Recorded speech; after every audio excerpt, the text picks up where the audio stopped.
Alafia, and welcome to the Ifa blog. The Ifa blog is a division of the Ifa Foundation of North and Latin America, and was designed to give you a kind of easygoing glimpse or understanding of how the ancient African philosophy of Ifa could pertain to or guide or give you understanding about your actions in today's world. Very seldom do we discuss politics. I think the last political thing that I did was a divination at a time when Barack Obama was behind in the polls about the likelihood of who would be the next president. And that showed Obama winning significantly at a time where many doubted that it could happen. Prior to that, we had examined the guardian orisha, or the archetype energy that each of the major candidates, John McCain and Obama, reflected their actions from, according to Ifa. But we stay away from politics because it tends to get a knee-jerk response. It isn't that I don't have strong political views. I do. And they've changed during the course of my life as I've grown older and wiser. But we don't do it because, for the most part, if you present a political viewpoint, those that disagree with you, which would be about half of the country, no matter which side you're on, won't even hear the message behind that, won't understand the connections you're trying to make. So let me preface this blog by saying that this is not political. This is simply an understanding of how the philosophy of Ifa would apply to the kinds of things that are going on in the world today, one of which, and which is in our face every day, is the area of healthcare in the United States. How does Ifa look at this? Well, first of all, Ifa would believe that society has a responsibility to those within it. They would never have called it socialism or capitalism or any other, of the recent names. They would simply have understood that in a worldview where all things are connected, not only individuals, but communities, people to those communities, people to their relationships, people to the place they live in, people to the planet they live on. They all are interrelated, and you can decide or pretend that they aren't, but that's simply not the Ifa view. So in some sense, taking care of those that are unable to care for themselves would be inherent in the philosophy of Ifa.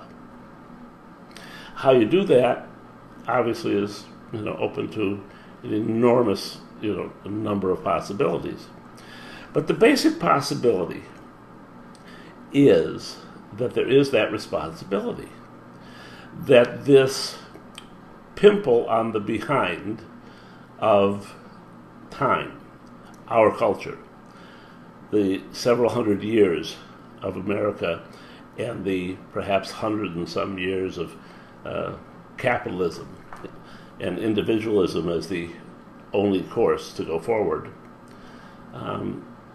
really, is minute in comparison to the continuum of energy throughout cultures and throughout history. I'm not saying it's good or it's bad. As a matter of fact, one of the reasons that Ifa can function in today's world so well is Ifa, unlike other philosophies/religions, doesn't have a distaste for money or for earning money. Ifa likes money. And Ifa makes the point that money is important, that if you cannot care for your own self, those you love, put a roof over your head, put clothing on you and your family, that very little development in any other area is going to be possible. On the other hand, Ifa makes a strong and consistent point that money is nice, money is good, but the accumulation of wisdom and knowledge is more important. And as a matter of fact, there's a famous ode that says, Eva extols and enjoys money, but Eva takes wisdom and knowledge as its wife. So what does wisdom and knowledge and what do these things have to do with what's going on in the healthcare issue? Well, the thing which disturbs me most, all right, is not the argument over how you can or cannot take care of people. To me, that actually seems pretty clear-cut. We are, indeed, the only industrialized nation in the world that doesn't provide health care for its people. But over and above that, what bothers me is the issue which is always foundational in Ifa, and that is the issue of character. Character, and good character, is the one absolute essential to our wisdom and our growth, our fulfillment, our achieving our destiny, our being healthy, happy, in every sense of the word. And what has gone on in the discussions or the, quote, debates over the health care in this country has exhibited at times such bad character that it totally overshadows the issues. And indeed, that's probably what it's designed to do. It's designed to instill an emotional rather than an intellectual response in people. But what I found really fascinating when watching the president's speech last night was that in most people, not all, but in most people there is an inherent desire to live in a world of good character. There was a number of people last night on both sides of the aisle that found it disquieting what had been going on, who had been uncomfortable with the level and the insistence and the tirades and the aggressiveness on both sides of the issue. And so while watching that speech last night, I thought, besides the views presented by the president, whether you agreed or not, that the single most important thing that happened was the congressman who shouted out, "You lie,"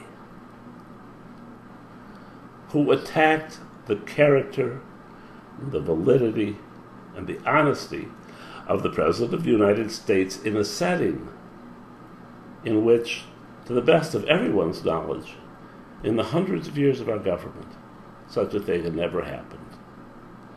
And there, for that moment in time, by highlighting, by being able to put a magnifying glass on this kind of irrational behavior, this kind of pure emotional outburst without any sense of propriety, an entire country, I believe, or the vast majority of an entire country, became appalled, ashamed, and uncomfortable.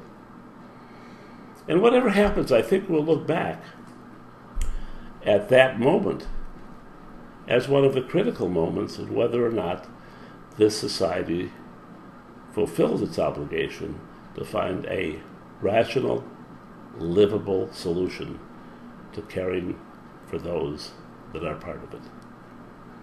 That's all Ifa wants.